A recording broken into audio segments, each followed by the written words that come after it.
So we have come to the last lecture for MLS 415, and the topic says protein fractionation.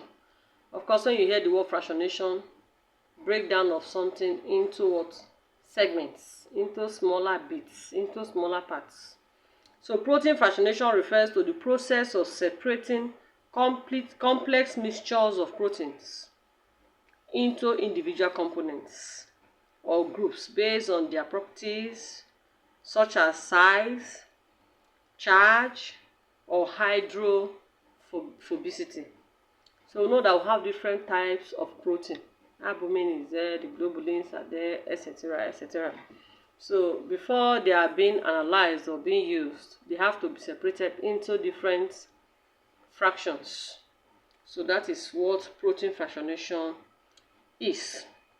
Now, protein fractionation is routinely used in proteomic research for, number one, to reduce the size of the protein pools to be analyzed. To reduce the size of the protein pools to be analyzed. 2, to remove highly expressed proteins. 3, to bring low abundant protein into dynamic range. Now, to also simplify analysis and interpretation. If you are asked what is proteomics, because I told us protein fractionation is routinely used in proteomic research. Now, proteomics is the study and identification and characterization of proteins in biological samples. It uses mass spectrometry and protein microarrays to allow for the identification and quantification of proteins. So we will now be looking at, we'll continue. Fractionation of tissues and cells can take many formats. There are so many formats or so many processes to carry out this fractionation of protein. Number one is sequential/differential fractionation. I'm going to be touching them small. This is ideal for the identification of unknown proteins, as known specific knowledge of protein is required to fractionate it sequentially. So there is no requirement for specific protein or capture media, as the general procedure uses difference in protein solubility. It will use difference in protein. Some proteins are more soluble in water than others. So this is sequential/differential fractionation happens by the use of what? Differences in protein solubility. Second one is subcellular fractionation. Proteins within a cell are often localized to specific cellular compartments, such as the nucleus, plasma membrane, or vesicles, and their specific localization can provide crucial information about the function of the protein.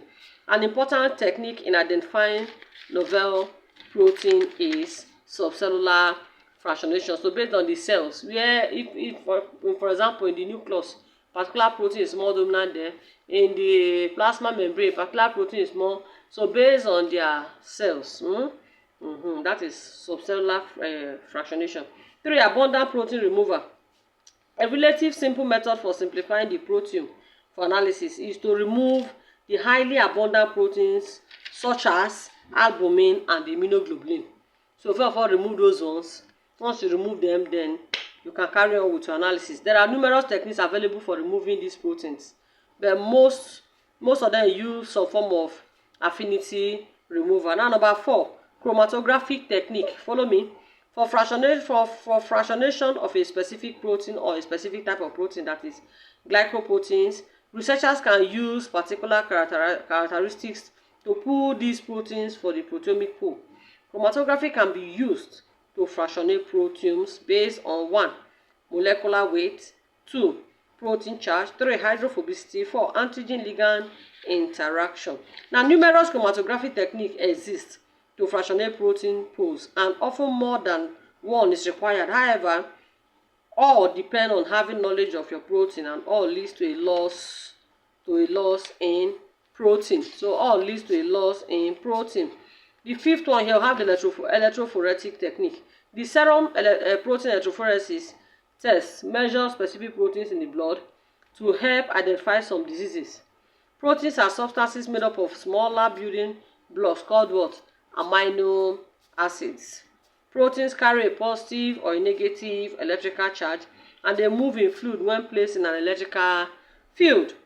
Okay, so we are going to be looking at some of these proteins, we are talking about.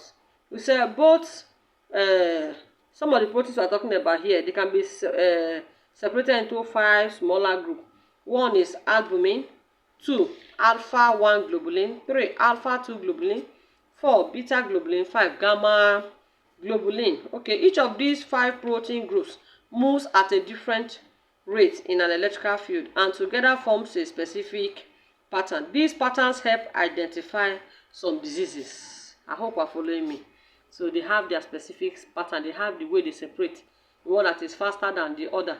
So each of them shows or identifies a particular disease condition. Now, in summary, fractionation is crucial to simplify the pool of proteins being analyzed, making it key to proteomic studies. Now, due to the vast variations in protein properties, there is no simple fractionation technique for all situations. For unknown proteins, simplifying the pool is the ultimate goal. You simplify it. When you simplify it, okay, in this particular one, albumin will be more. This particular one, alpha 1 globulin will be more, like that, each of them. So if knowledge of the protein of interest is available, then more specific fractionation technique can be used, including subcellular based on the cells where they are located, including subcellular fractionation or chromatographic techniques. In some cases, it may be as simple as removing some highly abundant protein. If, for example, you are suspecting a particular disease and you know this is the kind of protein that's supposed to be increased, so protein fractionation will be applied, and at the end of the day, that protein will be separated. And at the end of the day, one will know if that disease condition is present or not. So we have said a lot of things about MLS 415. So please make your notes very compulsory. Make your notes. I may likely look at it. Make your notes. Then also make sure you go through the videos. Always like, comment, like I used to tell us, and so that I'll be sure that we're actually going through these videos. So we have come to the end of MLS 415. I hope you enjoyed the class. See you again. Bye.